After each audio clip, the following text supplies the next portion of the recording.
So, welcome. My name is Taylor Teichman. I'm the Youth Development Coordinator for Pennsylvania's Education for Children and Youth Experiencing Homelessness program.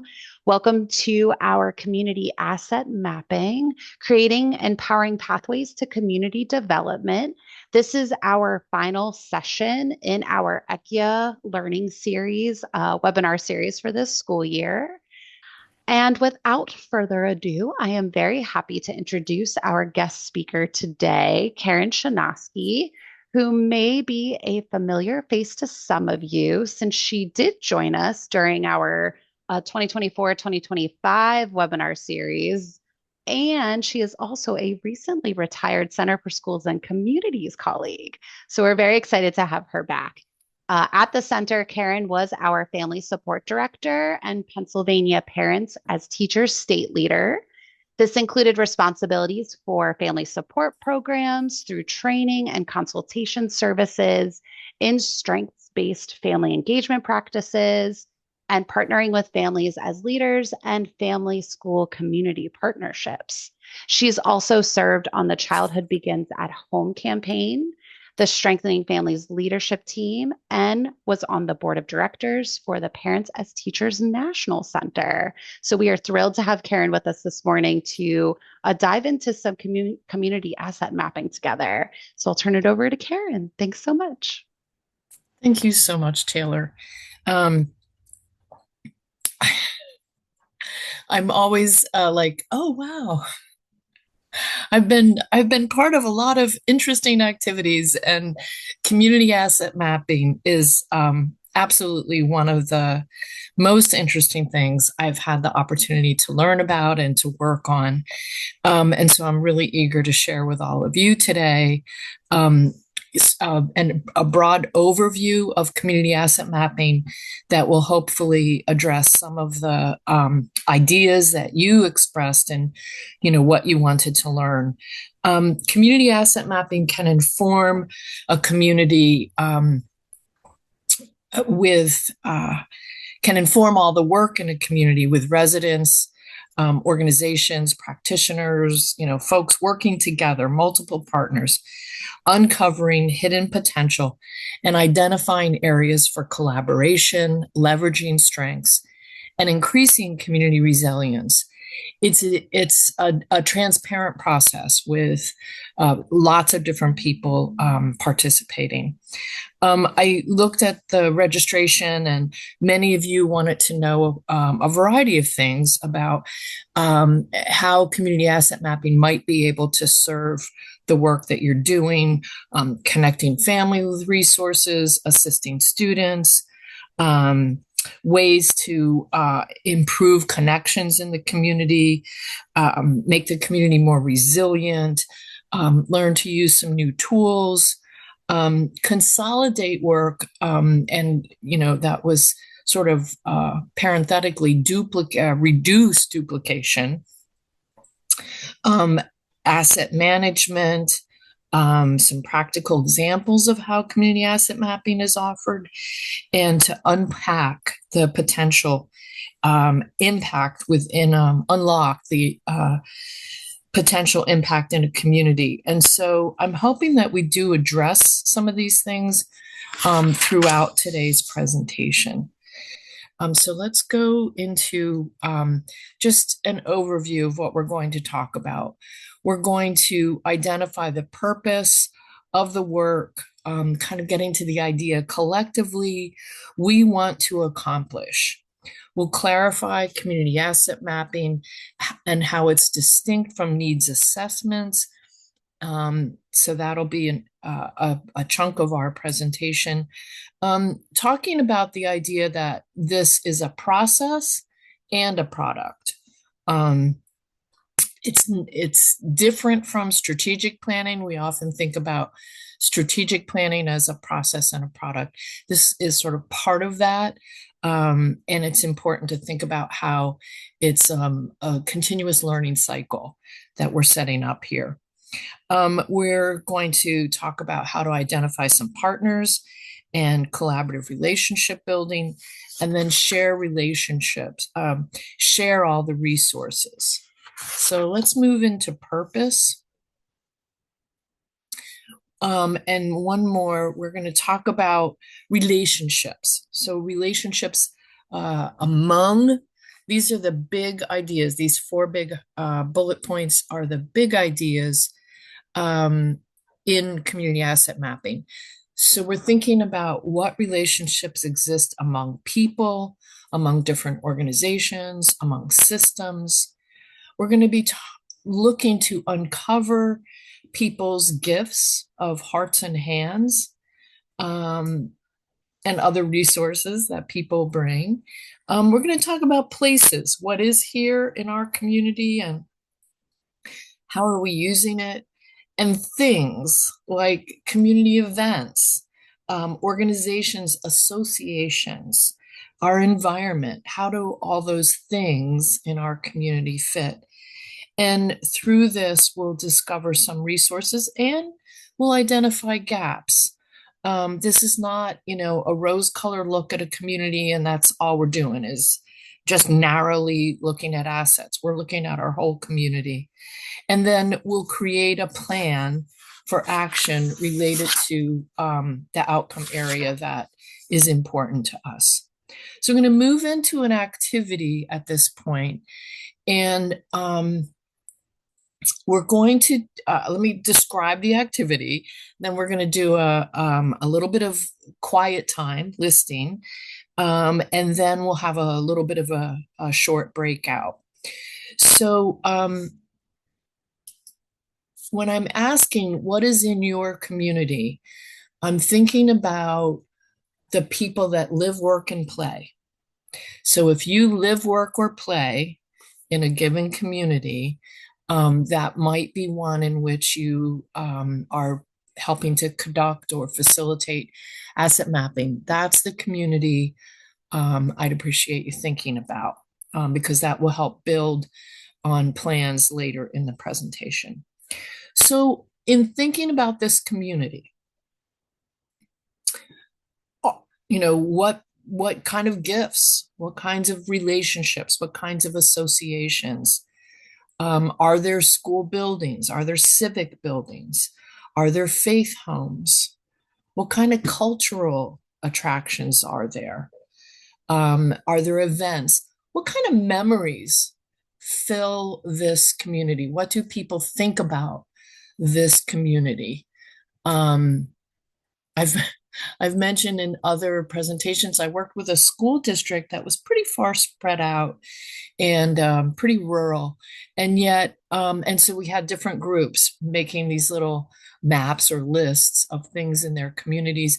And all four groups talked about Tickle Belly Road, which was a road in their community that, parents would encourage children to giggle when they went over the little bump in the road. But it was funny that all the different groups within this pretty large rural area were familiar with that road. So that's part of the identity of that community. So that's why I bring that up. The housing, are there corporate parks? Is there a downtown? What kinds of services are public institutions, businesses? What kind of transportation network is there or not? What's the geography and how does that inform this community? And so thinking about the community within which you live, work, or play, let's take 2 minutes and just write down a list. What are the different things that help identify this community? And we'll say go. Okay, I know in some ways that's a long time, and in some ways that's not time enough at all. But at this point, I'd like you to join a breakout room.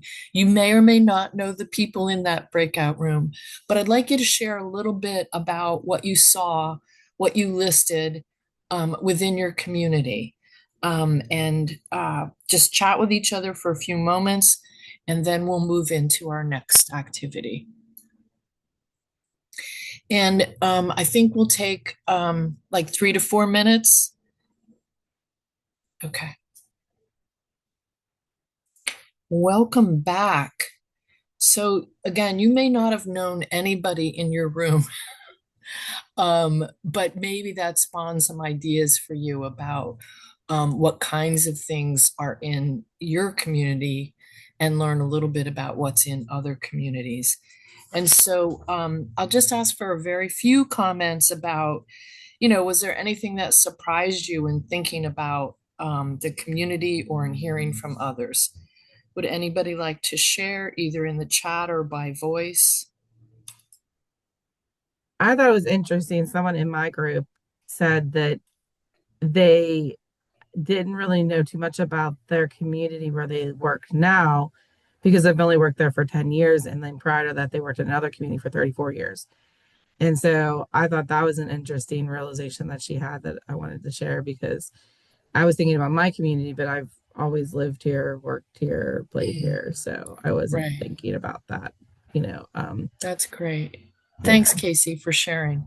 And that was me that I live an hour away. So I would come, I work 70 hours a week. So I was a principal. I'd come in the morning, do my principal stuff and leave. So I never really got into town. The only thing I do know is a 2 by 2 town. It's Hazel Park, Michigan. So it's very small. And there's 15 uh, weed stores in that 2 by 2 town. They have kind of taken over the town. The one thing Hmm. they have to do though is put another storefront up. So coffee shops, we have probably 15 coffee shops as well. Okay. Carla, thank you for sharing that. And I think we'll come back to that idea in the future. Any other, another comment that anybody wants to share about making this list or hearing from others? All right, well, let's move on to framing. So, Penny, thank you for making the comment in chat. Um, exactly. Experiences vary depending on where you happen to live and the resources you have access to. And just, a quick uh, sharing from my own life, I grew up in Bloomsburg, very small town in Columbia County, and we host listen to me, we host the Bloomsburg Fair every year. And so if you live in that area, on the one hand, you might be excited because you wreck your lawn, but you get a lot of money for people parking their cars. On the other hand, if you live in that area and you don't have a big lawn, you're probably like, I wish this fair would go away. Anyway, so this is a really important part of um, this is a really important part of thinking about this idea of community asset mapping. While we're going into the process with a lot of open curiosity, we also need a little bit of focus getting there. And so, in part from some of your comments, and in part from, just chatting and hearing from Taylor and Megan, what y'all have been thinking about and talking about throughout the year is this idea of framing. So, how are you going into this process? So, these are not hard and fast, this, you have to do one of these bullet points. This is what we heard, that maybe you're thinking about building a strong community school connection that supports student learning. Maybe you're thinking about more effective engagement and activities with parents and caregivers as part of a school community. Maybe you're thinking about where are those multilingual service providers and how do we work more effectively together? Where are some of the basic needs and how are we partnering? Maybe you're thinking about homework help, creative and enriching activities, all kinds of different things. And again, I want to emphasize, what do we want for our community could include you, right? In your school community. And so, Carla, that's why I appreciate you bringing that up, because you don't have to be living there if you're an active part of the community. You're coming in there every day. And you, as a representative of a school or health or human service organization or childcare program, you may be helping to facilitate this process. But it's really critical to think about all of the people that'll be involved in this include residents, and include a lot of other folks who live, work, and play in the community. So that was a lot. Um, in your, you may be thinking about some requests that you've had from students or parents, different families, thinking about the trends that you're seeing in your community. What do you think might be the focus for the community asset mapping activity if you were to embark on this? And so again, we're going to put you back in the same group, about 4 minutes to chat with each other. How might you frame bringing this work to the larger community? So you get to talk with the same people for a few minutes. Okay, I think people will be coming back in a moment. Great. Again, just, perhaps one or two comments. This idea of framing, looking at what you thought about your community, and then how might we frame our community asset mapping work. Does anybody want to share an idea?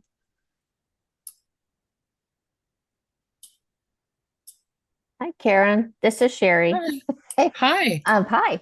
I want to make sure that I say this correct, but what I'm hearing is there's kind of this disconnect of human relations, like adults interacting with teens or younger children, or parents interacting with each other.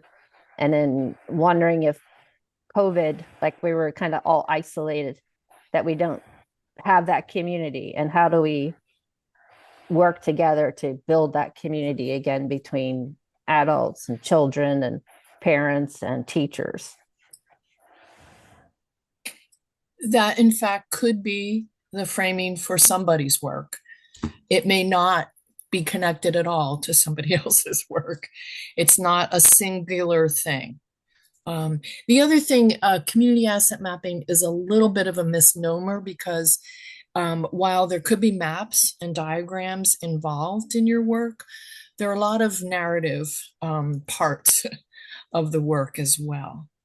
I'm going to ask us to we're going to move on and see, learn a little bit more about this idea of the asset orientation. And so our first thought here is this idea of moving from what's wrong to what's strong. Is this half empty or half full? And the way that we think about these communities within which we live, work, or play, and really matters. It has a lot of weight. If we think, oh, this community, can't fix this, it's a mess. Look at the gangs, look at this, look at that. There's nothing we can do. It's isolates and silos our problems and our thinking to how to solve problems, rather than thinking about, well, but people live here, right? They live here. They have lives here.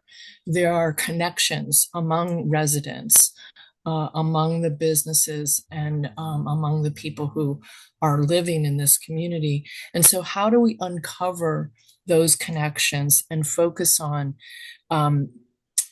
those opportunities to connect people, thinking about capacity and presuming some competence rather than limits. So let's move forward. Some of the features of asset mapping is that it's about the community now.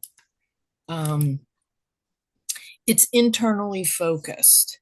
It's relying on the community assets, not those found outside of it. The process of going through this is moving us from fixing something to facilitating and providing an impetus for action. It's relationship driven, especially among the people who live in the community and the institutions and organizations.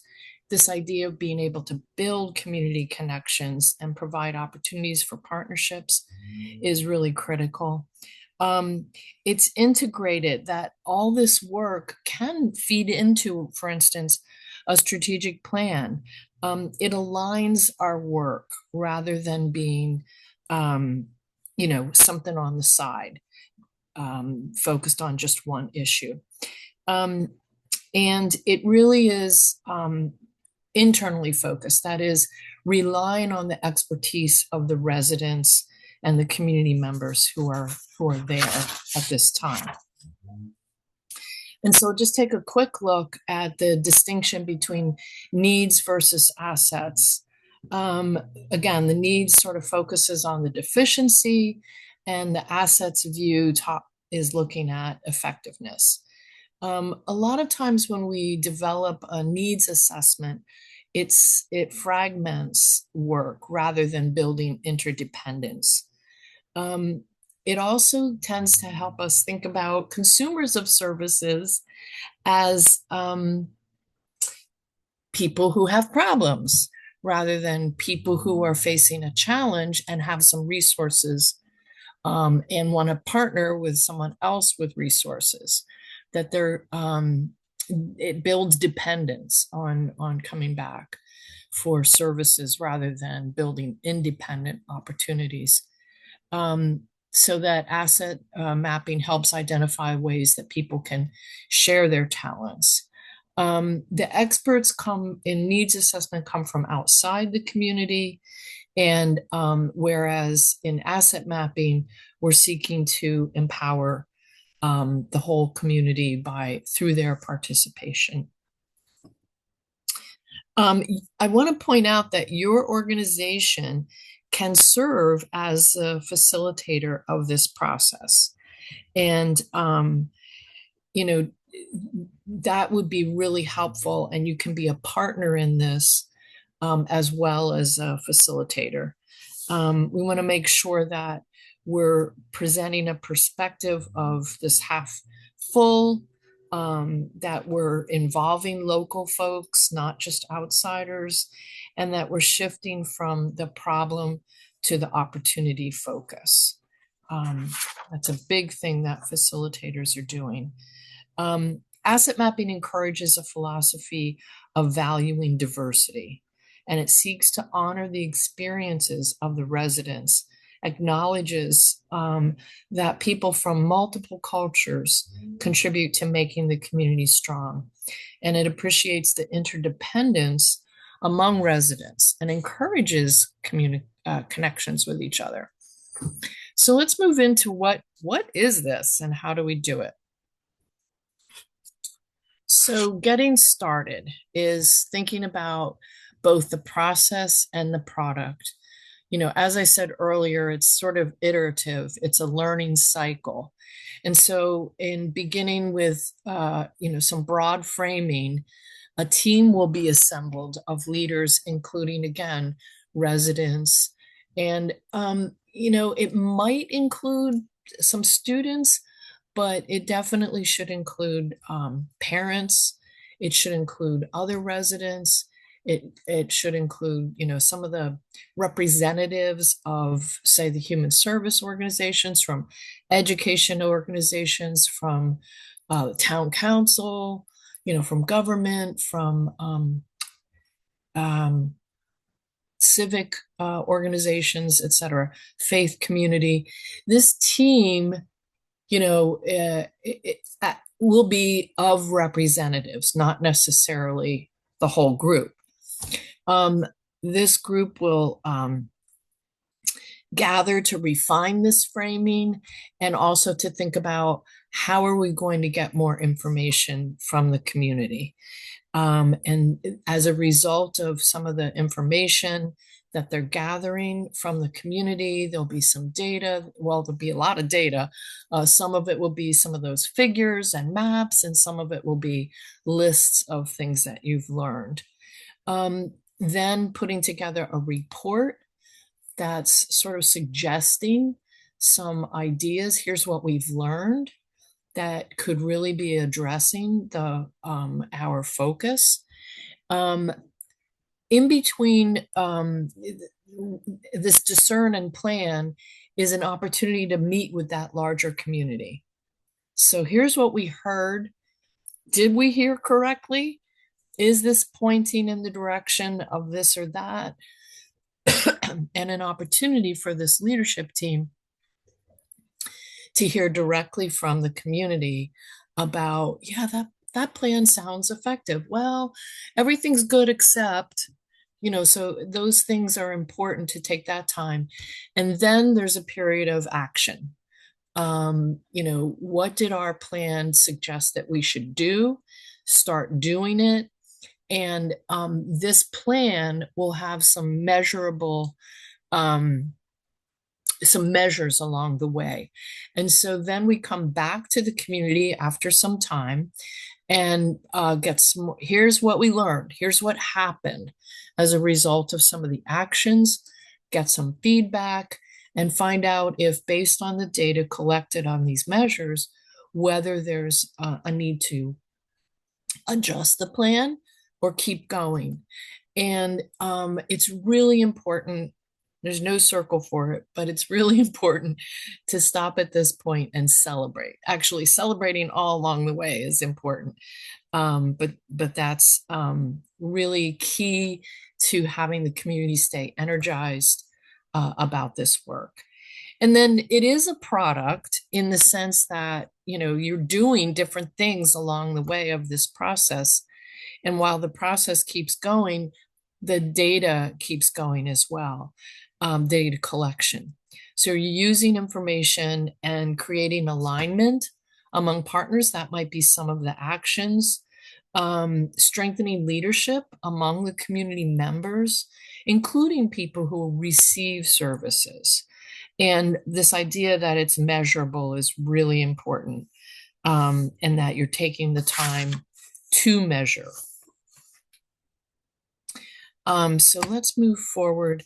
I talked a little bit about this establishing a team based on, what's in this community, and who would be strong representatives from different parts of the geographic neighborhood, but also from the different perspectives, from families, from the council, the government, from faith community, and so on. Some different clubs and associations. And then, these are the different folks to involve. And again, it depends a little bit on your community. You'll be identifying existing and emerging leaders. We're going to give you a handout later that helps you sort of think out who you might be looking for and why. And again, this is a place to think about what is your role or your organization's role within this process. Are you a part of the leadership team? Are you facilitating this work? So there we go. We've got a leadership team. When you're out there, this is the next part of collecting. We want to think about all the different resources and connections. And some of the leaders in this field, John McKnight and John Kretzmann, coined this phrase, KEPRA. That is the different entities to make sure you're involving. So associations, individuals, people, the physical space, the different institutions that are in the community, the local economy. Those are all really important. The K stands for kin, and that has to do with people. KEPRA is kinship or family, economic, education, political, religious, and associations. And what we're looking for from all these entities is gifts, things that people know about, things that they can share, gifts of heart and hand, some skills. What skills can we be uncovering that will match up with what we're trying to, that's aligned with the framing or the purpose of the community asset mapping? And dreams. What do people care about? And what will they work towards? What will they make an investment in? Formal and informal institutions have a lot to offer, and it's important to include them in this process of identifying resources and connections. So let's look a little further at some of the partners. And again, I'm going to move pretty quickly here. You'll be involving as much of the community as possible. Are there some key people, some key partners or representatives from key partners that should be involved? So are there some faith community leaders? Are there organization or civic leaders that without their connection to this process and involvement in this process, it may not, you may not set a very effective plan into action. And again, we have a worksheet for you to look at that. One other thing that's really important is this idea of collaboration. We're using collaboration, meaning we're reaching a common goal that none of the partners can obtain on their own, and making better use of resources, reducing duplication of efforts. Collaboration, as been taught, people say 1 + 1 = 3 is a way of describing collaboration, in that you're coming together to accomplish something. Now, collaboration can be challenging because there might be 1 or 2 people in this leadership team that I have a vision, we're going to do this is what we need, and that's not collaboration. Collaboration is finding an opportunity to listen to each other, to dialogue, and to be working to achieve a shared vision with common goals and shared responsibility, with everybody taking some part of the work on, with this idea of mutual accountability. If I said I would do this as a representative of the business park, for instance, we're going to get it done. And then sharing resources. Collaboration allows achieving a greater impact than individual entities can do. It increases visibility and influence in power. There are definitely some challenges with collaboration, and we shouldn't take on collaboration work when it doesn't require collaboration, doesn't coming together. Collaboration often takes a little bit more time than somebody saying, I'm going to do this and all will be well. But that's, maybe short of the goal because it's an entity, a single entity rather than with partners.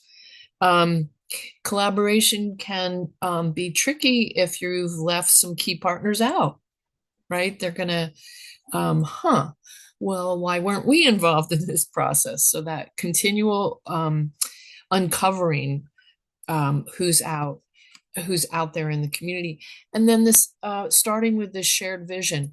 If there's not a shared vision or some common goals that people are agreeing to, that can make collaboration very difficult because you're looking at achieving different ends. The other thing is really important in collaborative efforts to have ground rules that people agree on. And the leadership or the folks who are facilitating being able to work constructively with conflict because people are going to disagree with each other. So, how do we encourage dialogue and not debate as the facilitators or participants in this collaborative effort to uncover all the opportunities in our community? So let's look at the this next part about the data collection, talking a lot about the people and involving the people and making sure that key groups are represented. And then, but to get the information, let's look at what we're going to be doing. You will be doing a lot of listing.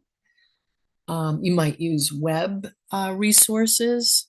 You're going to be looking at demographics, geographics. You're going to look at directories that exist about different services in the community. You might look at maps. You might conduct a neighborhood walk. And that could be a really interesting process, especially to involve young people in, to do some documentation about if we look at this 6 block square area, what's there? And you have the actual you bike, car, or walk, but you have some actual documentation about what's there. And I'll just point out one of the groups I worked with indicated that these young people went out to do a walk. And one of the things that they discovered was a historical sign, apparently nobody in the group had ever looked at before, that indicated that a signer of the Declaration of Independence was from that neighborhood. And it made it just really stunned these young people to think about the history that their community held. So those can be very, very meaningful activities. And then listening. There's a lot of listening. You might use surveys as a way to get, some basic information, probably some interviews with some key people.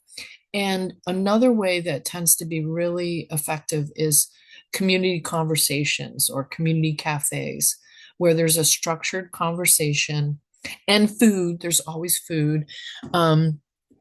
But an opportunity and childcare, an opportunity to get a group of people together who may or may not know each other very well, but to talk about given topics aimed at uncovering what resources do we have in this community. And again, considering that we'd like to find more ways to engage family members in our school community. If that's it, this idea of talking with people about what might lead to that happening. These conversations can be very helpful in that way. You have to think about the credibility of the data, the practicality, the usefulness, how you're going to collect it, and what kinds of costs are involved. And so you'll come up with a balance of methods for your process. Excuse me. What gets uncovered can be really interesting. And these are just samples, and the idea that this might be part of your report, these kinds of diagrams. So if you interviewed a variety of people and then found out that it's hard to see, but Ted is involved with environmentalists and with the PTA. And the PTA is involved with schools, but also the teen center. And it turns out that Miguel is involved with schools and the teen center and a drama club. So this idea of connecting these resources and people and where are they connected can really, again, it's this process of uncovering. I didn't even know we had a drama club in our community, and here, hey, Miguel's connected with it and connected with some other services. So maybe it'd be good to involve Miguel in this. Um, this other one has sort of these broad communities. Who's connected with elected officials? Whose voice is missing? When you do some of those interviews or community conversations, you might find people like Frank and David and Beth, who are Frank and David are fairly isolated. Beth seems to be connected with the civic and arts community, and she can help connect David and Frank. So these are just things to think about how you might be uncovering all these opportunities. And it would serve as a way of engaging investors in this work, aligning work, creating messages, and also that whole focus on strengthening local leadership, especially if an organization is facilitating the process. How is that organization really building the local leadership so that when that organization isn't in the area, the local leadership continues this process of taking care of our community.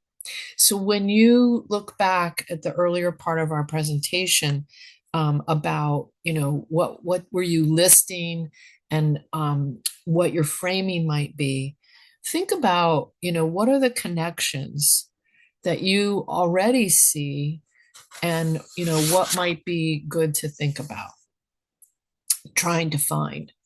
So we're going to go, reporting the findings.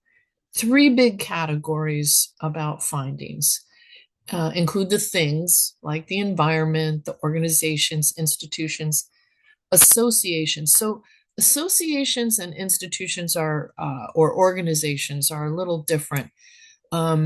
Institution might be school system, might be a child welfare system, might be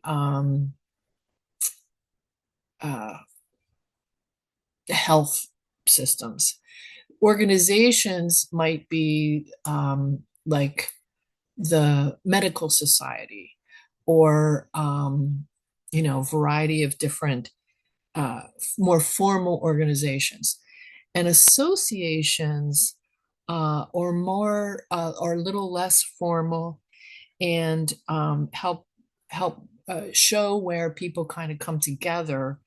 And it might be in in faith communities. Faith communities could fall into organizations as well, but just kind of thinking about how entities might be connected with each other. And then people, what have you uncovered about talents and skills in people that have been interviewed or part of these conversations, and their feelings about their community? And then connections. Who is connected with who? What are the different organizations and associations? Where are things not connected? Where do organizations not know about each other, for instance? Or people not know about different associations, like a neighborhood block watch. So then this is what goes into that narrative report that may have some diagrams. And this is what gets presented back to the larger community. So here's what we found. What do you see? Where are the connections with what you see? Where are the disconnections, if there are any? And then the planning group or that leadership team asking, what does this mean for the next steps? How are we going to refine our action plan and then measure what we're doing? And so when you're looking at your map or your list, can you see things, people, or connections that are help filling in where you might,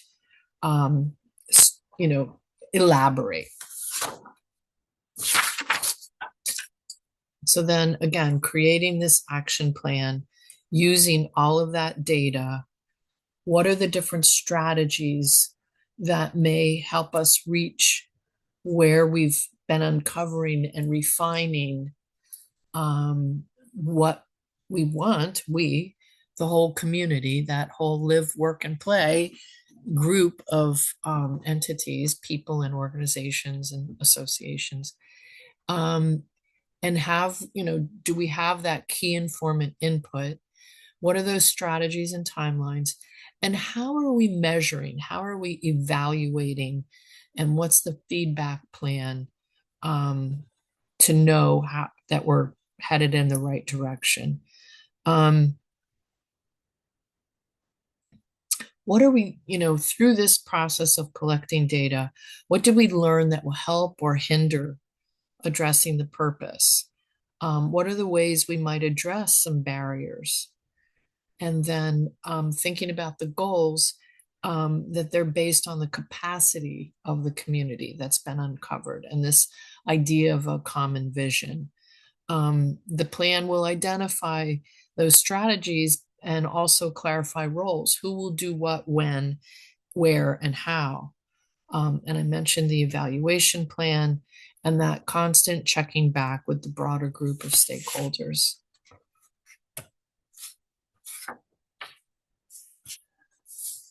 When bringing this sort of draft plan back to the community, I've mentioned that we're checking for understanding.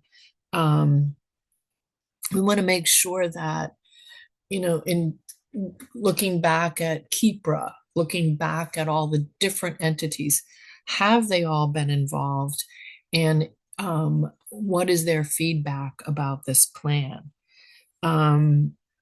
There might be a need to change. This leadership group might think we have the perfect ideas in mind, and then they listen to the community and say, we might need to change this or that. You're looking to reach some consensus. I know some people find that very difficult. Certainly, we would encourage people, if there's a solitary or a couple people that are, I don't know, I'm not sure about this, might ask them to stand aside and to say, you know what, it looks like a lot of the representatives in our community, including residents, really want to try some of these strategies. How about we move forward and we'll continue to measure, and then, certainly continue to include you in this process, and we'll see if your concerns come to fruition and address them at that time. Having a timeline makes a lot of sense. So you're going to carry out these strategies and activities and hold our partners responsible, accountable for their actions, the things that they said they would do. These actions may involve practices within organizations. They might involve programs. They might involve policies. Have there been some policies that were standing in the way or isolating problems that, if we could change these policies or change the way some of the systems are working, that would be taking advantage of some of the opportunity to build capacity in our community. And then the whole idea of accessibility and availability, the action plan may be creating opportunities to increase accessibility and availability. This whole, again, I'm repeating myself, but it's important to continue to think about how this process allows an opportunity for continuous learning and continually connecting people and their gifts with each other. And then, of course, as you're carrying out this plan, the measuring the impact is very important. So you've created an evaluation plan. We want to accomplish this strategy. We'll know when we get there, when we collect this data. Again, obtaining the different feedback from related to the strategies, and then reporting to stakeholders, refining actions, and really important to celebrate. Are we staying the course? Are we making some changes? In any case, we need to say, yay, we've been paying attention to our community's capacity, the assets in our community that are helping us achieve what we see as great opportunities.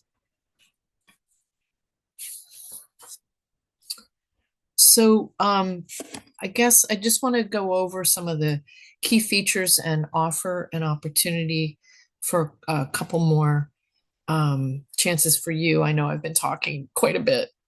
The key features of asset mapping are this idea of a strength or an asset orientation, assuming competence within our community residents, involving residents and consumers of services from multiple parts of the community. This idea of forming a leadership team, that this is a process and a product that comes together through the work of a leadership team who's listening to all the other folks in the community. In creating a leadership team, we might be asking ourselves who and who else. And then really building on the idea of a collaborative process. The data collection will involve listing and listening with constituents. And the whole process should be a transparent one. While somebody might not be participating in the leadership team, there might be, the community asset committee, for lack of a better word, might be posting regular updates so that people know what's going on, what's coming next, and really be able to effectively participate. Creating a plan to address the vision with constituents, taking the action and measuring those strategies, taking the time to provide feedback. Here's what we learned, here's what we did, here's what we learned.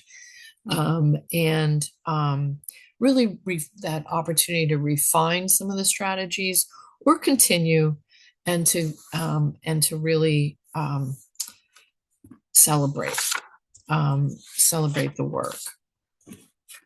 So I want to ask at this point, before I move into resources, are there some questions or comments that people have, some things that are not clear?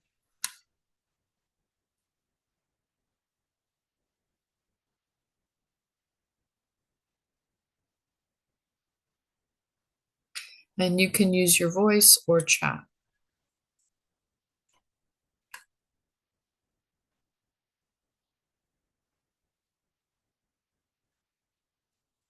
I think this is a lot of great information, and I am hoping to start something like this. In my community, we kind of have a collaborative that's kind of like this in a way, but it's never done any kind of like asset mapping per se. Okay. So I know I used to work in a county that had a child advisory commission, and they did this type of collaborating all the time, specifically pulling their resources together and trying not to duplicate services. So I think more communities should do that. And it's just about getting people on board and getting people started. And that's kind of sometimes the issue. That's great. Thank you, Casey. Any other questions or comments that people would like to share? Or like, you're crazy. What are you talking about? Asset mapping. We got a lot of problems in our community. That's what we're focused on. That may be your reality, and I'm glad to hear what your thoughts are about how this process might be helpful to you. All right, well, let me talk about some resources. There are going to be three documents that you'll receive via link in here. One really discusses that whole process product idea. What is community asset mapping? Starting with sort of philosophy, and then what are some of the activities involved. So you'll have that handout. There are lots of entities over time. This is not a brand new process, um, but often it's a new idea for people to shift their lens from what's wrong in this community to potentially what's strong in this community, and how can we build a stronger, more resilient community by focusing on those assets. And so there are a couple, I just picked a few entities that can actually help you with more details about how to conduct this process. And the other thing is some organizations that are, sort of asset oriented, strength based, focused, that might be interesting to you to look at as a kind of as a background resource. So that's one handout. Another handout will be related to that idea of who are you going to involve in this leadership team, or who might you involve in, you might even use it for, who might we interview? Who are some of the people that hold key information about this community? And if we were to go, to we're focused on students being successful in school, but if we were to go to a senior community and find out, who has some real knowledge, historical knowledge um, about this community, what might we learn that will help us with present day building capacity related to our schools, our after school programs, etc. Who, and again, the whole idea of who and who else. So you might use this handout. It's asking a variety of questions about people, like how do we even reach them? That would help you in both forming a leadership team and thinking about who to involve in the listening process. And then I think that's it. Those are the three resources. And so I think Megan said she'll make sure to send them out. And that will be great. So let's move into hopefully a little bit of conversation. Considering some of the assets that you, or some of the items in the list that you made, and hearing about how some of the things in your community can be viewed as assets, not just concerns, some of the concerns that you have in your community, and how you might unlock some capacity within the community to address those concerns. How might you see addressing community asset mapping in your community? And really, love to hear from people about your thoughts. If you'd rather talk, we could send you back to breakouts if that would be helpful to talk in a smaller group. But I'm wondering, thinking about this process, some of the concerns that you see, what are some of your closing thoughts?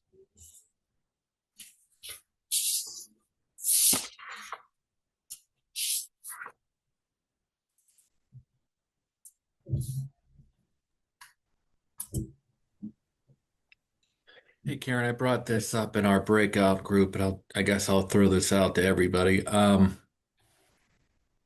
I have been involved in a couple of these in the past. Sometimes it's smaller scale with a school community and a strategic plan. Sometimes we've worked with a foundation who was really focused on improving the health environment of a county where we work.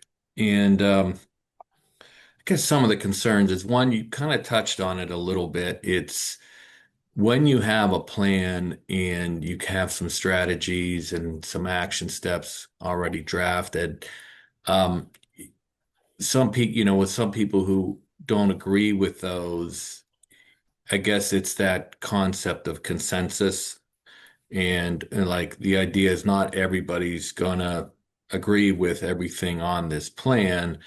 And then, some feelings get hurt and some people feel like they're not being heard, or then they kind of move into the idea that this whole thing is a sham because they're not listening to it. Like, so Hmm. you got to be careful about, like, I don't know if you could talk about helping with the idea of consensus. Right. Okay. Well, David, one of the words you used is already. And I'm not confident, I'm not going to read a lot into that, but if you're starting with a plan and then asking for people's information, that's different than starting with listening, creating a plan, and then looking for more consensus. And I don't know which way, but the word already like alerted Yeah. me to, maybe, this was again that idea of a group of experts who probably have great ideas, right? But if they're not of and from residents and representatives of the broader community, the different groups that exist in the community, it is harder. You have more people who are standing up to say, I don't think so. Like that's not going to work here. Um, will you get that anyway? You may. And so building consensus is a lot focused on here's what we heard from the community. This is what you all told us. Yeah, And so, my experience in a couple of these, it is with that steering committee okay, with those representatives that just kind of aren't getting what they wanted. And you know how it's just human nature sometimes with people. I don't know if you have any strategies that where when people who are involved just aren't getting what they want in the draft and trying to keep them on board. I don't know if you have any strategies for that. right. Yeah. It's obviously it's very challenging. And I, for me, the key is if this is what residents said, if this is what our business community said, if this is what our faith community said, and there's some points of agreement among them, then the action plan, including those points of agreement, those strategies that come out of that, are what we'd like to move forward with. Is there, can we have some agreement about trying this, setting a time period, gathering the data about whether it was effective or not, and then refining? You know what? The concern that you had, guess what? That's what happened. So how are we going to address that in the next iteration?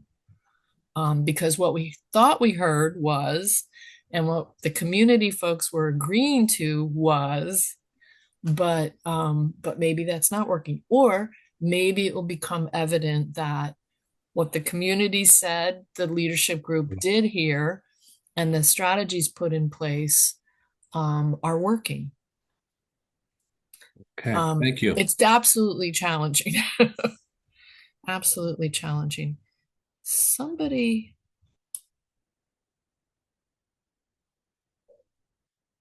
right, bringing people in. There are lots of times people are missed. And so that's, again, finding some of the people that are more visible in the community. And, so the representative from the medical society, the representative from, community connections in a university or school or tech school, the car association, some of the local business, the Better Business Bureau, or the different entities, if there's an interfaith community, a representative from there. So there are some formal entities that can be turned to. There are people that show up to town council meetings every month. There are people that show up to school board meetings every month. There are people that, are involved, the local PTA president. There are entities that you will find pretty easily, but and they can help find other people. So and just directly asking, who is not involved?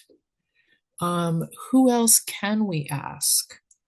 I think that's a really important step in this process, and why it's not a matter of a couple people getting together and saying, hey, we'd really like to, find these resources to support student learning. Yay, great framing.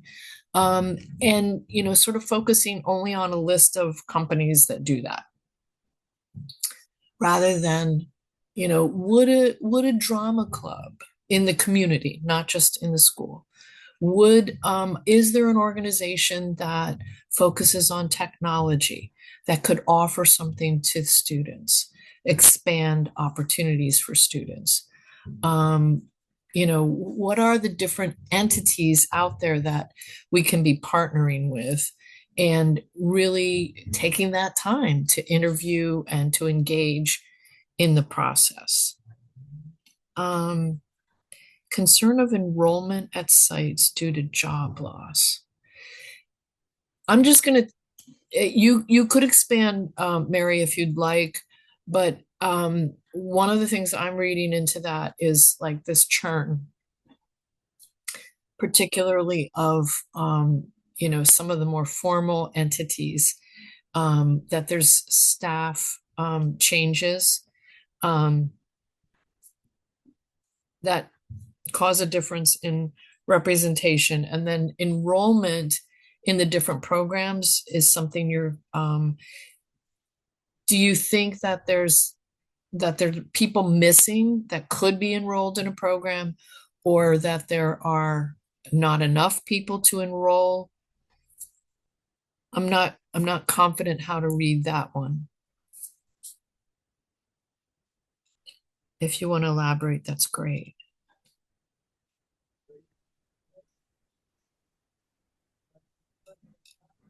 Right, okay. And a link to the session. And if someone wants to comment on the enrollment, that would be great.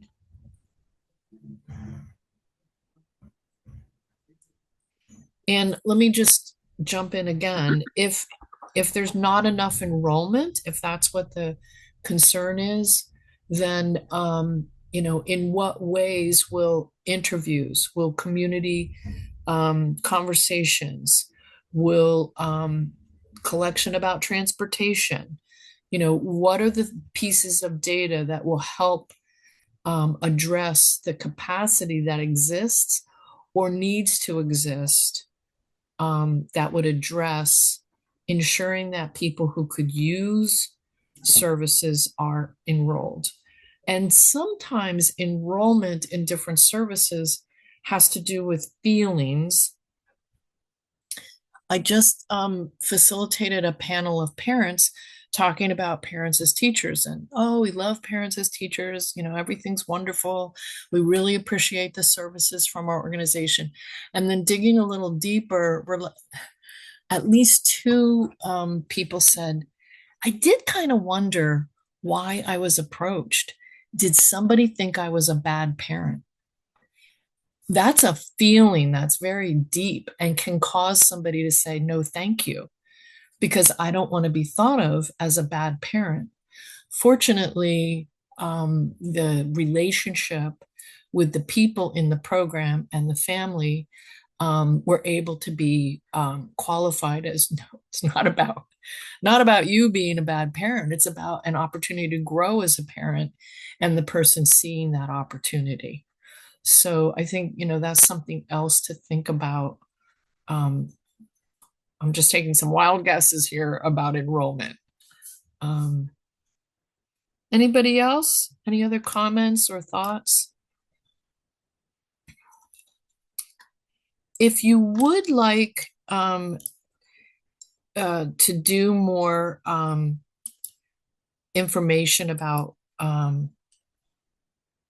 if you'd like to, do some consultation about community asset mapping, the next slide will show the family support website at the Center for Schools and Communities, and certainly you could reach out to Megan or Taylor, and we can share more.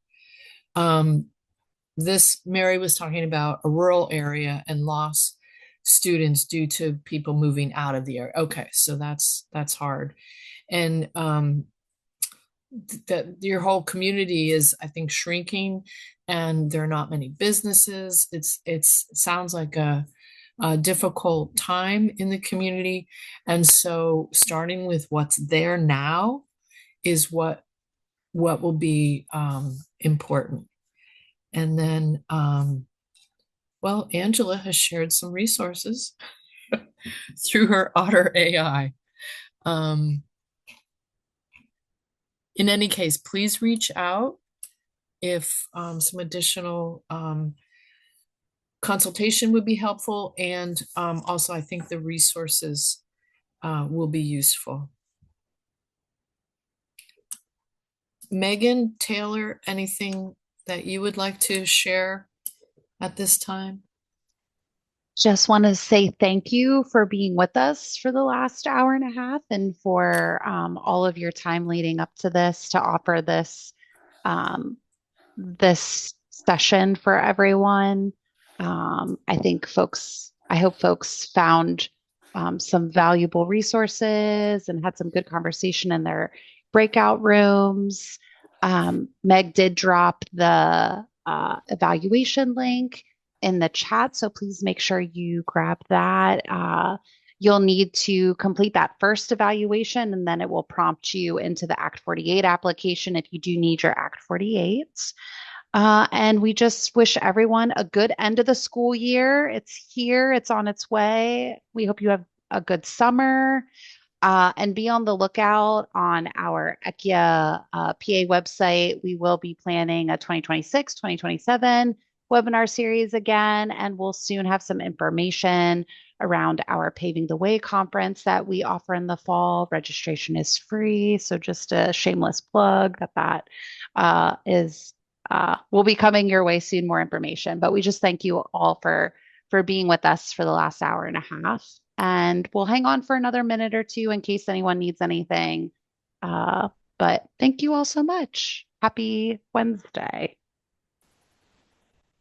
Well, I thank all of you very much as well. And just, want to serve as that reminder that even though I think I approach life from an asset orientation, I constantly have to remind myself, shift my lens. And I'll just share one thing. My trying to get out of a parking lot after the Phillies game can be challenging, to say the least. And my son was in the car with us. We had gone to the game, and he said, "You know what I tell myself? That person that just cut me off probably was trying to get to the hospital, and their firstborn was being delivered." And so, as long as I think that, I can not be cursing and being upset about it. And that whole shift from to good for them creates positive opportunities for him to not have such negativity in his life. And I appreciated that. I love that. So I thought I'd share. Silliness, but okay. Well, thank you all. Thank you. All right. Thank you. I think we'll get ready to close out the room. Thanks all. Bye. Thanks, Karen. Bye.